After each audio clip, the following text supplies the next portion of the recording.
વિશ્વામિત્રી નદી કિનારાથી દેશી દારૂ ગાળવા માટેનો તૈયાર વોશ શોધી કાઢી નાશ કરતી માંજલપુર પોલીસ ટીમ. વડોદરા શહેર માનનીય પોલીસ કમિશનર શ્રી નરસિમ્હા કુમાર સાહેબ તથા અધિક police commissioner Shri doctor Leena Patil સાહેબ તથા નાયબ police commissioner zone 3 Shri Abhishek Gupta સાહેબ તથા મદદનીશ police commissioner Shri F division Shri Pranav Kataria સાહેબ નાઓની આગેવાની તથા માર્ગદર્શન આધારે માંજલપુર પોલીસ સ્ટેશનના police inspector Shri L D. Gamara સાહેબ નાઓની સૂચના આધારે માંજલપુર સર્વેલન્સ સ્ક્વોડને જાણ કરેલ કે સોશિયલ મીડિયામાં એક વિડીયો વાયરલ થયેલ જેમાં દેશી દારૂ ગાળવા માટેની ભટ્ટી તથા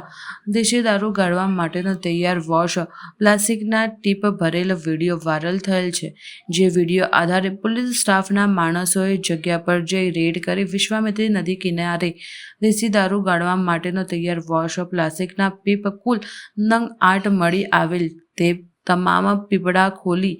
જોતા દેશી દારૂ ગાળવા માટેનો તૈયાર વોશ હોય, જે તમામ પીપળામાં આશરે 1600 લીટર વોશ ગણી શકાય, જેની કુલ કિંમત 32,000નો મુદ્દામાલ ગણી તમામ પીપળાને લોખંડના સળિયાથી હોલ પાડી તમામ પીપળામાં ભરેલ દેશી દારૂ ગાળવા માટેનો તૈયાર વોશ સ્થળ પર જ નાશ કરી પકડાયેલ ઈસમ વિરુદ્ધ કાયદેસર કાર્યવાહી કરી આગળની વિગતવારની તપાસ હાથ ધરવામાં આવેલ છે.